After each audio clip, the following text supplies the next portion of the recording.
সব শেষ ওই জাকির ভাই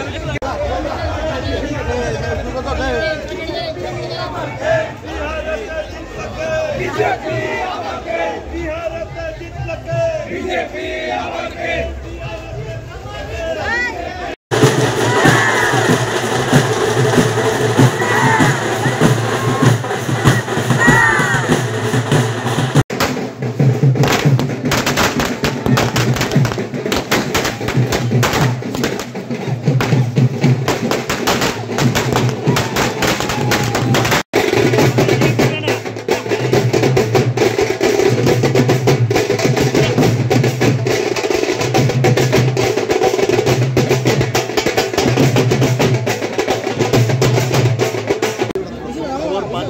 আমরা তো এনডিএ তো অলরেডি প্রায় 200 উপরে চলে যাচ্ছে, তো বোঝাই যাচ্ছে মানুষ ভারতীয় জনতা পার্টির নেতৃত্বাধীন যে সরকার এনডিএ উপর বিশ্বাস রেখেছে। আমি এর কৃতিত্ব মাননীয় প্রধানমন্ত্রীজিকে আমি ধন্যবাদ দেব, আমি যে আমাদের নীতিশ কুমারজিকে আমি ধন্যবাদ দেব এবং একের পর এক ভারতীয় জনতা পার্টি যেভাবে জিত হাসিল করছে এবং অঙ্গ বঙ্গ এবং অঙ্গ এই 3 জায়গার মধ্যে আমরা দেখছি যে কলিঙ্গ তো আমরা জিতে নিয়েছি, আসাম অঙ্গ আমরা জিতে নিয়েছি, এখন বঙ্গ বাকি রয়েছে।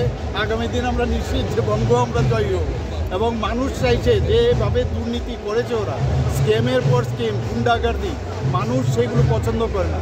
জাতপাতের ঊর্ধ্বে উঠে গিয়ে যেভাবে বিহারের রেজাল্ট এবার বেরিয়ে এসছে তাতে প্রমাণ হচ্ছে যে এক ভারত শ্রেষ্ঠ ভারত মাননীয় প্রধানমন্ত্রীজি যেটা এক বিকশিত ভারতের স্বপ্ন দেখেছেন সেটা আগামী দিন হতে যাচ্ছে।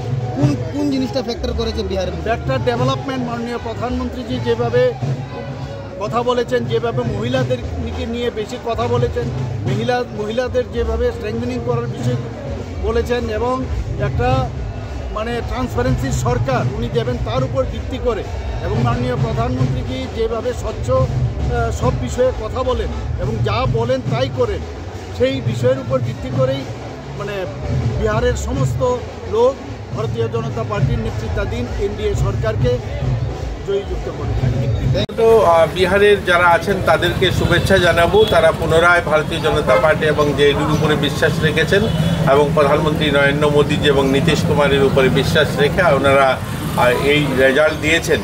আশাবাদী আমাদের আগামী যখন সরকার হবে তখন আরও বেশি বিহারের উন্নয়নের জন্য, বিহারের মানুষের জন্য, সেখানকার সাধারণ মানুষের জীবনমান বদলানোর জন্য কাজ করতে হবে।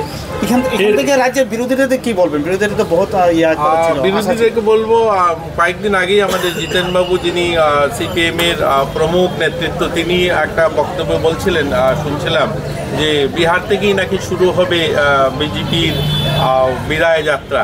তো আজকের রেজাল্ট ওনারা দেখেছেন, ওনারাই সেটাতে অনুমান করতে পারছেন যে গোটা দেশে কিভাবে বিজেপির পক্ষে রয়েছে মানুষ, কিভাবে সমর্থন যোগাচ্ছে। এখানে মিথ্যাচার বা এখানে মানুষকে ভুল বোঝানো, কিছু কুৎসা রটানো ছাড়া ওনাদের তো আর কিছু নেই। এগুলো নিয়ে তো আর মানুষের সমর্থন আদায় করা যায় না। মানুষের সমর্থন আদায় করতে গেলে কাজ করতে হবে, মানুষের কাছে যেতে হবে, মানুষের ভালোবাসা আদায় করতে হবে, যেটা ভারতীয় জনতা পার্টি বিহার বা হরিয়ানা অন্যান্য রাজ্যগুলো তো দেখিয়েছে।